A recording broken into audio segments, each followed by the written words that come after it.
This is The Big Breakdown, a long look back at some of the biggest stories we're covering for you at the Hidden Killers podcast and True Crime Today. This is Hidden Killers with Tony Brueski. Here now, Tony Brueski. You ever look at something for so long and you convince yourself it's stable, even when you can feel the entire structure wobbling under your feet?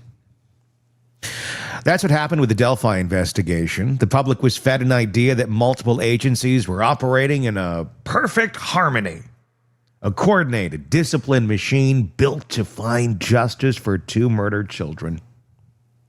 You say something often enough, you repeat it at every microphone, and people will start to believe it. But the truth is that unified command was only ever unified in the press releases. Behind the scenes, this wasn't a machine, it was a malfunction.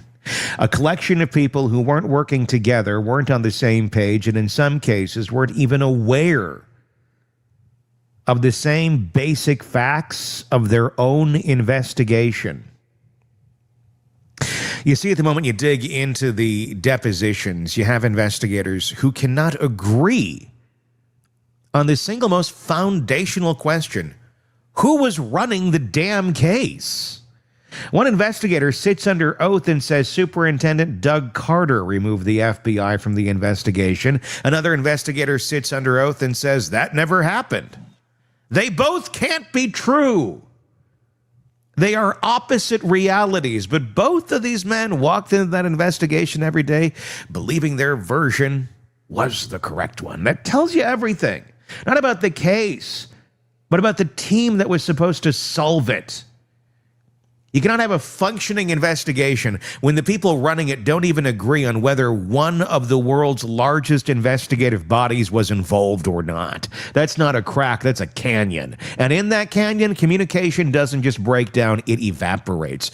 Truth becomes fluid. Memory becomes a tool instead of a resource. And people stop questioning discrepancies because questioning them means admitting the structure is broken. So they cling to their versions, their assumptions, their interpretations, protecting them not because they're accurate, but because they're familiar. And anything unfamiliar, anything complicated gets kind of pushed aside. That's exactly what happened with the FBI's Behavioral Analysis Unit. Early in the case, the BAU evaluated the crime scene. They saw the unusual placement of sticks. They saw the body positioning. They saw the visual patterns that appeared to have intention behind them. They saw indicators consistent with Nordic belief influence, the kind of thing tied to Odinism and ritualistic behavior. They didn't say it lightly. The BAU doesn't throw around speculation. They saw symbolic elements that required serious analysis. And you know what the investigative team did with that? Nothing. Absolutely nothing.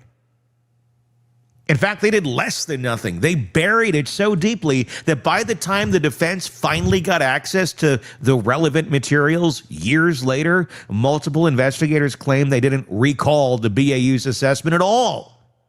How do you forget a major behavioral analysis in a double murder case that's plaguing your small town?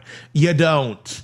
You choose to forget it. You don't document it because documenting it means you have to follow it. And if you follow it, you have to invite complexity. Complexity, this team had neither the cohesion nor the capacity to handle. If that BAU assessment had been taken seriously, the investigators would have been forced to explore symbolic motives, potential group involvement, and suspect pools far outside the safe, comfortable quarters of lone offender thinking. And that terrified them because they were already drowning, already overwhelmed, already losing their grip on their own version of the case. Ritualistic leads weren't just complicated, they were a direct threat to the simplified narrative investigators are beginning to emotionally invest in. But nothing illustrates the collapse of this investigation more clearly than the case of Ron Logan. The suspect they went after with more urgency and intensity than anyone else, and the suspect they now pretend barely existed. The FBI didn't casually check on Logan. They raided his house. They executed a federal search warrant. And to get that warrant, they submitted an affidavit so damning it reads like a blueprint for probable cause. Logan lived 1,400 feet.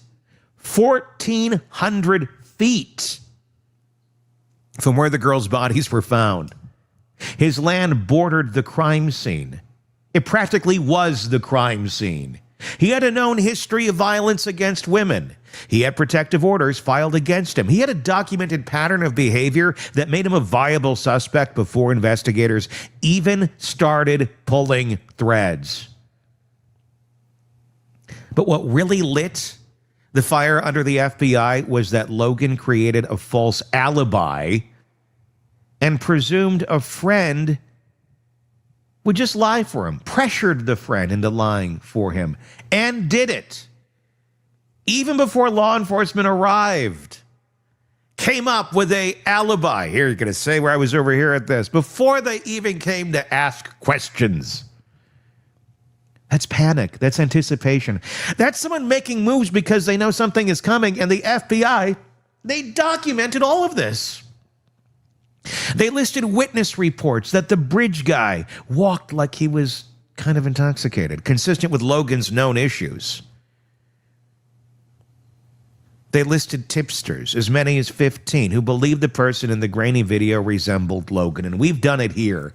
It looks like Ron Logan. He's wearing the same clothes as Ron Logan, has the same gait, has the same size. If I were a betting man, I'd say bridge guy is probably Ron Logan. Does it mean Ron Logan is the person who killed these girls? No. There's no evidence to show Bridge Guy had anything to do with this, other than he was there, along with many other people on a nice warm day hiking. But we can't pretend that facts don't exist in a case like this. The FBI listed his violent past. They listed his proximity. They listed his lies. The affidavit didn't call him a person of interest, didn't call him someone who might know something. It said there was probable cause he was involved in the murders. Probable cause. That's FBI language, federal language, the strongest language the Bureau used about any early suspect in this case. So when the FBI raided Logan's property, they took everything: digital devices, clothing, knives, boots, vehicles, guns, DNA, animal hair, storage devices. They were looking for blood, fibers, trophies, digital footprints, anything that could lock him into the crime. This wasn't a fishing expedition. This was a full court press. And then silence. No public explanation. No documentation. No results. Nothing. Logan dies in 2020, and suddenly the state begins treating him like an irrelevant footnote. A man who didn't matter. A man never seriously considered. A man ruled out early. Ruled out by who? Based on what? Because it sure as hell wasn't based on transparent forensic disclosures. And when an entire FBI raid vanishes from the public narrative, you're no longer looking at an oversight. You're looking at an investigation terrified to admit it abandoned something it shouldn't have. But Logan wasn't the only lead that was prematurely suffocated. You've got Fields and Holder, the two men tied to Odinism, tied to disturbing social media patterns, tied to each other. Fields is a man who famously asked the trooper if he'd be in trouble if his spit was found on the girls. You know, like you ask. That question should have put him in a permanent investigative spotlight. Innocent people don't speak that way. Innocent people don't conceptualize the possibility of, hey, if I spit on that body when I was out there the other day, might I be a suspect? Well, I don't know. Why might you have spit on a body? But instead of treating that as a flashing red alarm, investigators in Delphi brushed it off and slapped a no further action sticker on that lead. And then there's Holder, post mirroring the crime scene, on social media, runic imagery, Odinistic symbols, and a meme about helping move a body just days after the murders. Meanwhile, he owned a .40 caliber handgun. And the unspent round found at the scene also a .40 caliber. And somehow, despite this glaring connection, investigators didn't seize his gun, didn't test it, didn't eliminate him. They just let that thread dangle in the wind. This is not how serious investigators operate. This is how collapsing investigations behave. Ones that have already decided they were going and are trimming away anything that obstructs the path. And that path avoided symbolic evidence at every turn. The sticks arranged on the girls' bodies, the patterns, the staging, the visual intention. Sticks don't fall like that. They don't arrange themselves with symmetry. They don't create lines and directions. They don't conceal bodies when they cover almost nothing. These weren't random. They weren't accidental. But the investigators weren't interested. They didn't want to explore that possibility, so they didn't. They left the sticks there for days. They didn't test the origin, didn't map patterns. They didn't photograph them with precision or analysis in mind. They walked past them like debris because dealing with them meant operating and opening a door back up to the FBI's behavioral analysis unit and the assessment they'd already decided to forget. And if the stick negligence wasn't enough, you get to the bullet, the magical, unspent .40 caliber round that somehow serves as the forensic bridge between the crime scene and Richard Allen's gun. But there weren't any photographs of that bullet where it was found. No recovery notes, no real clear chain of custody. From the ground to the lab, just suddenly exists in a lab photo. No legitimate homicide investigator would accept that level of documentation on such a critical piece of evidence. But Delphi did. Delphi needed something, anything. And the bullet, poorly documented, questionably handled, became the hill the state decided to die on. Because the real hills in this case were ones they abandoned years earlier. And the discovery failures tell you this wasn't just incompetence. It was structural collapse. The 85-page Odinism report withheld for months, the interrogation videos withheld and taped over, the BAU reference material withheld, social media evidence withheld. Every piece of material that pointed in a direction investigators didn't want to confront was conveniently delayed until the defense didn't have time to properly use it. None of these pieces on its own destroys trust in the investigation, but taken together, the fractures in leadership, the contradictory depositions, the ignored ritual indicators, the abandoned Logan raid, the Fields question, the Holder parallels, the stick negligence, the bullet documentation disaster, the discovery delays. Oh, how about the other guy? The one that's in prison right now, Keegan Kline, for dealing in child CSAM material. The one who was communicating with one of the victims the day they died, allegedly talking about meeting them where they happened to die. That's nothing. Nah. Honestly, it took years to arrest him for his CSAM material, which in itself is insane. This wasn't an investigation that found its suspect. This was an investigation that lost its way or really never had one. And once it lost its way, it couldn't bear to admit it. So when Richard Allen walked across that bridge in 2017, he walked into a vacuum. A vacuum created by investigators who had exhausted their leads, exhausted their cohesion, exhausted their ability to handle the symbolic and the complex and the uncomfortable. Allen became the easiest narrative at the moment the investigation needed a narrative more than it needed accuracy. He wasn't the product of competent police work. He was a product of an investigation that had burned every road behind it and couldn't bring itself to retrace a single step. This case didn't collapse when Allen was charged. It collapsed the moment the investigation decided to ignore the FBI and the BAU and kick him out. It collapsed when they let Logan's lead die with him. It collapsed when they brushed aside Fields. It collapsed when they failed to test Holder's gun. It collapsed when they left the crime scene underdocumented. It collapsed when evidence was withheld. It collapsed when investigators contradicted each other under oath. It collapsed under pressure, under exhaustion, under fear, under the crushing weight of public expectation.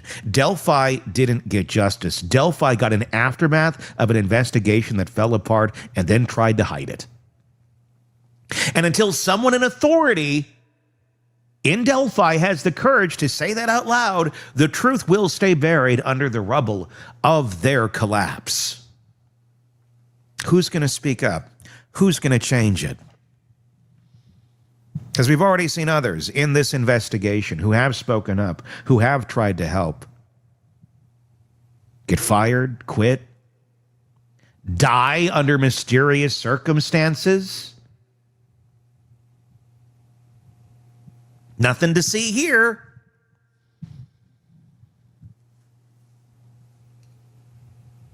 Oh, there's a lot to see here. And if you're just learning about this now, if you're just hearing about this case, welcome. There's a lot of us here that aren't going to stop screaming until justice is actually served. And justice does not mean Richard Allen behind bars. Give me your thoughts in the comment section on YouTube. If you're not already there, search Hidden Killers with Tony Brueski, and that is where you will find us. Please hit subscribe while you're there as well. Until next time, I am Tony Brueski. We'll talk again real. Want more on this case and others? Then press subscribe now and don't miss a moment of true crime coverage from Tony Brueski and the Hidden Killers podcast. This is Hidden Killers with Tony Brueski. Here now, Tony Brueski. Let's talk Delphi. Let's start with the uncomfortable truth people pretend not to see. A guilty verdict does not sanitize the investigative dumpster fire that came before it. A conviction doesn't magically transform bad police work into good police work. It doesn't fix the blind spots, the shortcuts, the political pressure, and the flat-out confusion that defined the first 6 years of this case. And I think deep down, everyone who's actually read the documents, the real ones, not the press conference summaries, knows that. But in the Delphi murders, that truth gets buried under the emotional weight of two little girls, a grieving community, and a single, tidy narrative that the state desperately needed after a decade of being unable to tell the public a coherent story. Richard Allen is convicted, yes. He's serving 130 years, yes. The jury reached a decision, yes. But the investigative record, the transcripts, the depositions, internal memos, reconstruction files, exhibits, Frank's filings, tell a second story running underneath the official one. And that second story is the one nobody with a badge or in political office wants us to talk about, wants you to talk about, wants anyone to even know about, because it forces you to confront what the investigation actually looked like. Not what people later pretend it was on Dateline or in interviews with overly Botoxed reporters.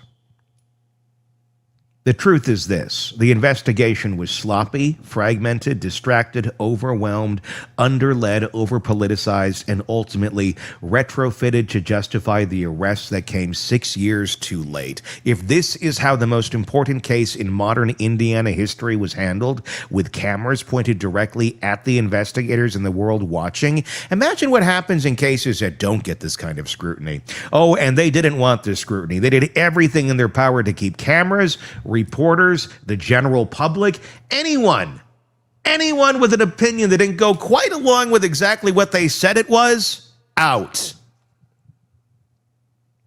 Out of the courtroom, out of the proceedings, out of discovery, out of what the jury's going to hear, out of anything and everything. Basically, we're going to use pressure to shut you up and shut you out because we don't want to hear it, because you know what? What you're saying makes us look really bad, and the evidence you have is fucking solid. It supports it.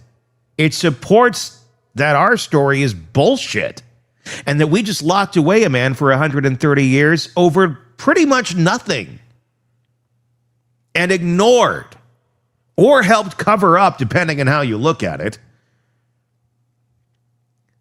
such solid leads that almost any other investigation prays for.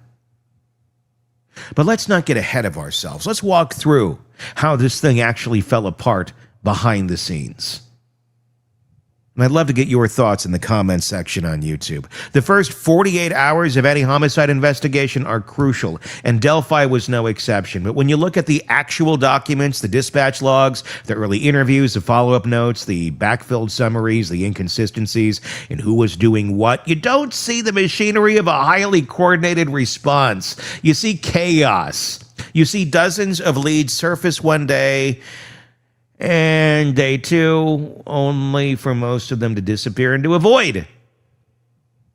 Or taped over, as they did in Delphi on their DVD player. Oh, we taped over all those critical interviews in the first few days.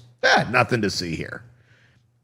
You see witness statements not cross-referenced until years later. You see officers stepping on each other's toes because there was no unified strategic plan in place, despite their name, Unified Command. You see a pattern again and again. A witness reports something significant, an officer writes it down, and then radio silence. No recorded follow-up, no documented dismissal, no official statement. Clearing the lead, it just evaporates. That's not good investigative work. That's a sign that everyone was drowning and nobody wanted to admit they were underwater. And the years that followed didn't get tighter or clearer. They got foggier. Every 12 months, the tone shifted. 1 year, investigators were confident the killer was local. The next, they were chasing online predators. Then suddenly, the sketches changed. One suspect became a different suspect, then a younger suspect. Then maybe the two sketches were the same person at different ages or angles or not. Or maybe there were multiple people, or maybe the sketches didn't matter at all. Depends on the month. You think I'm exaggerating. You think the case could not be this convoluted. Every fucking word of what I just said is true and happened. And through all of this, there were periods, long periods, where nothing was happening. The public heard nothing. Investigators documented almost nothing. Leads weren't followed. Tips weren't checked. Digital evidence sat dormant because it didn't point cleanly in one direction. This wasn't the slow, careful, chess-like work of patient detectives. It was institutional paralysis. Pick up a file, put it down, spend a year chasing a dead end, pivot to the next dead end, repeat until the case turns 6 years old, and then make some shit up, basically. So how do you break a stalemate like that? You find the magical piece of evidence. Or as I said, you make shit up. You find the thing you can build a story around. And in the Delphi case, that piece of evidence became the bullet. Now, let's not sugarcoat this. Relying on a toolmark analysis to tie one unspent round and a crime that didn't involve a gun to one specific gun is dicey in the best circumstances. Toolmark evidence is disputed, subjective, and has been trashed in courtrooms across the country for being far less reliable than its defenders claim. But in Delphi, this single bullet, which sat in evidence for years without becoming the center of the investigation, suddenly became the gravitational pull that reshaped everything else. Before Richard Allen, the bullet was just another piece of physical evidence with no clear target. After Richard Allen, it became the answer, the missing link, the bridge between a crime scene and the man who had been hiding in plain sight for years. But the timing matters.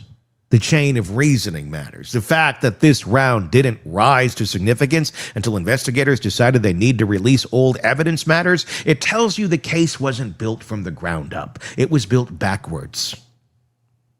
Start with the man. Then elevate the evidence that supports him. Then dim the lights on anything that doesn't. And that's exactly what happened to the evidence that didn't point to Allen. Not just the Odinist material, the defense made famous, but all the early indicators that the scene might have involved more than one individual, or at least someone whose behavior and ideology fit a pattern that had nothing to do with a middle-aged CVS worker. The defense's Odinist findings were dramatic. And let's be honest here, this wasn't just the defense's Odinist findings. The defense didn't find them. The FBI did and brought them to investigators, to which investigators said, "You're fired." Huh? Yes, they fired the FBI. Well, at least one of the investigators said they did. The other one says they have no idea what happened. Yeah, cohesive investigation. One hand knowing what the other is doing in the same department. The FBI was fired? No, I didn't fire the FBI. The FBI bringeth information that you, for whatever reason, don't want to dig into, follow up on. Maybe it touches too close to home. Maybe there's some people involved in this in law enforcement. Maybe there's some people that are higher up than law enforcement that don't want anybody to know about Odinist ties. For whatever reason, that was a hot potato nobody wanted to touch. It's the kind of thing that grabs headlines. But buried inside all of that noise were questions investigators should have asked themselves before. Why were certain scene details dismissed as meaningless when the FBI experts and scholars in colleges who study this stuff said, no, there's something to this? Why were ideological clues pointed out by some investigators and then downplayed by the Keystone cops? It's like you get to a level of thinking, a level of understanding, a level of investigative work that just, frankly, the Delphi cops don't have because they're in fucking Delphi. Thank God they don't have that sort of knowledge or experience in this small of a town. And others do. And others bring this to them. And they're like, well,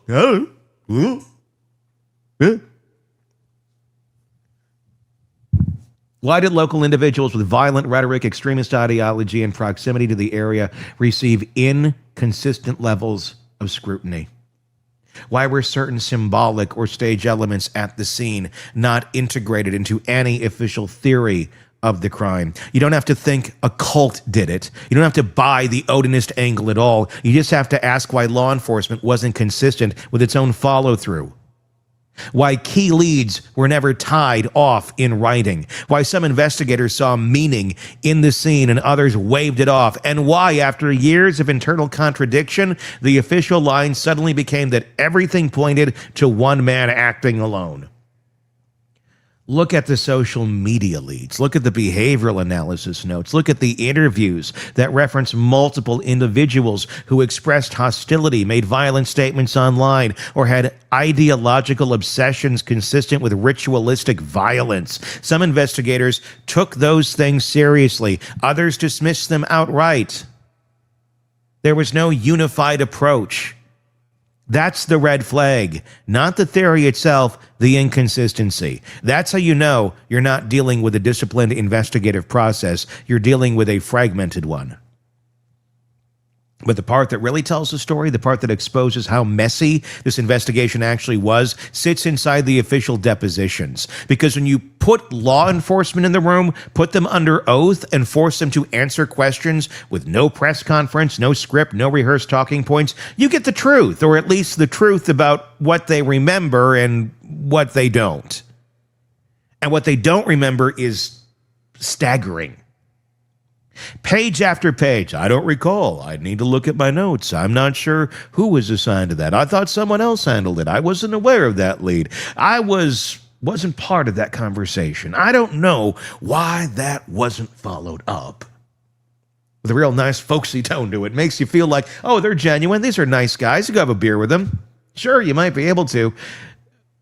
But that doesn't mean they're qualified to investigate this case. And then right beside those memory gaps, you see something else, an almost laser-focused clarity when the topic shifts back to Richard Allen. Suddenly the details sharpen. The recollections become specific. The narrative becomes consistent, almost convenient. This is not how you want your investigative record to look. You don't want officers remembering selectively. You don't want contradictions on where evidence was found or who logged it. You don't want disagreements on whether parts of the scene look staged or symbolic. You don't want officers forgetting why potential suspects were dropped, especially when those suspects lived in the community and had connections investigators later tied to or tried to pretend were meaningless. You know, connections like one's talking about meeting one of the actual victims at the spot where they were murdered the day they were murdered.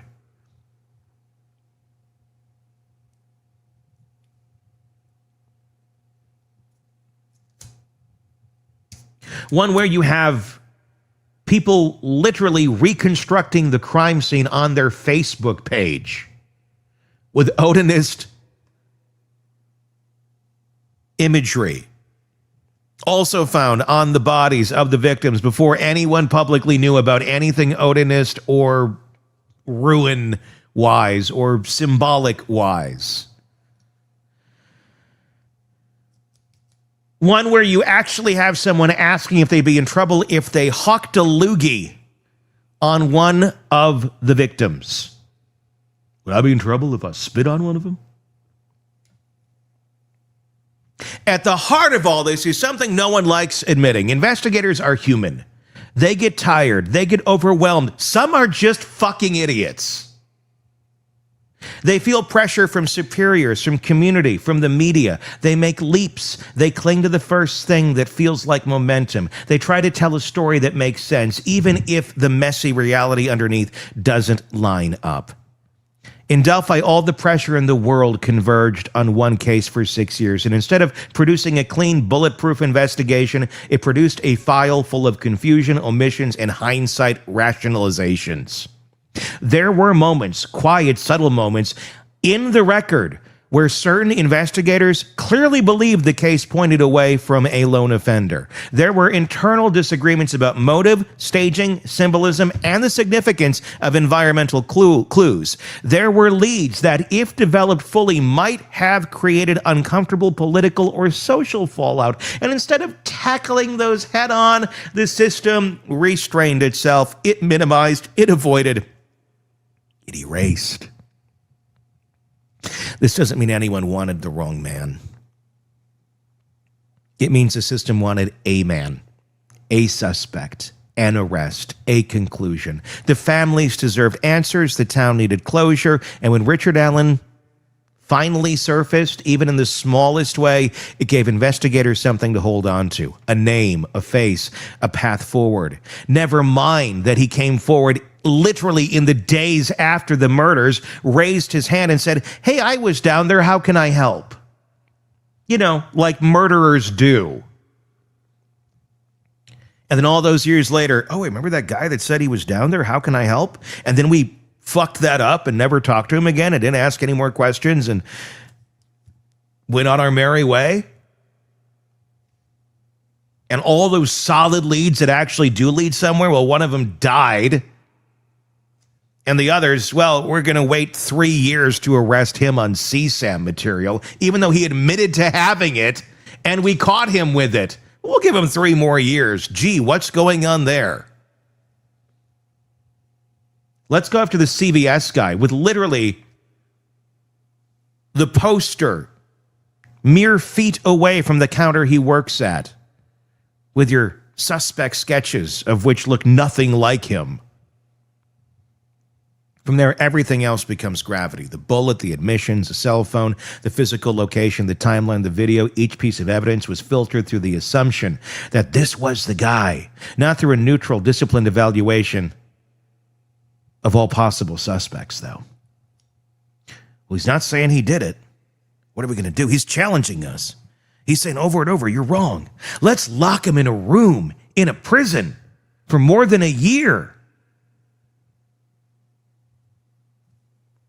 Huh? Solitary confinement. Put him there. Make him go mad. He'll say anything. Which is exactly what happened. He started eating his own fecal matter, started running headfirst into walls, and then finally said he did it. He also killed his grandchildren. that don't exist. That's what happens when you torture someone and break them down mentally. They'll admit to pretty much anything you want them to. And this is the type of admission that the Delphi investigators hang their hats on as great police work. Not a town you want to get stuck in.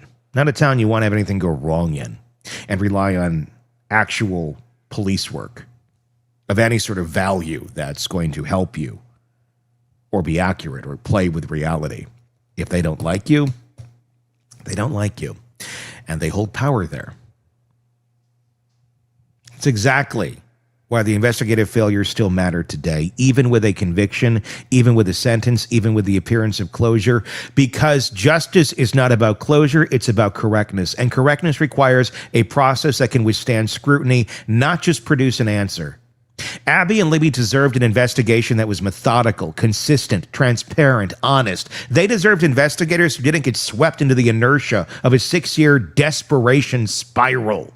They deserved a process where alternative suspects were examined thoroughly, documented clearly, and either ruled out decisively or pursued further.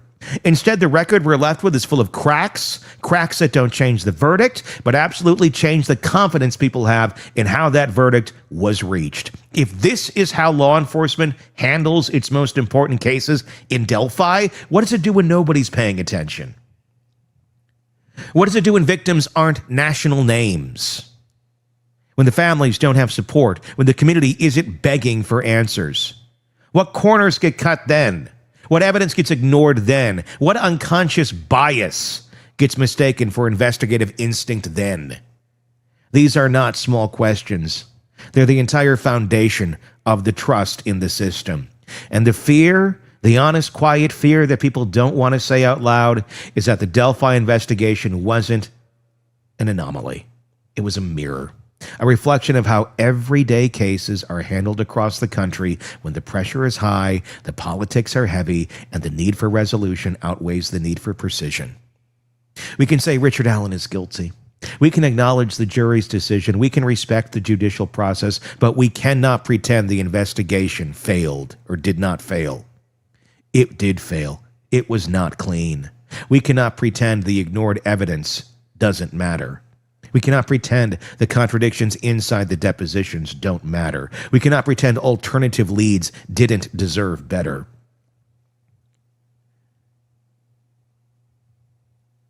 Abby and Libby deserve the truth in all of it, not just the version that was convenient.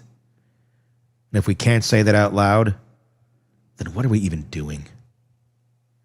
Give me your thoughts in the comments section on YouTube. If you're not already there, search for us. Search Hidden Killers with Tony Brueski, and that's where you will find us.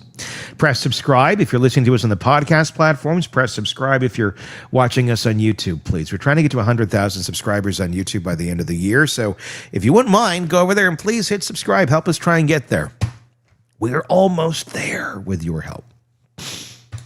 Helps us continue to do this reporting for you every single day. Give us your thoughts in the comments. I'm Tony Brueski. We'll talk again.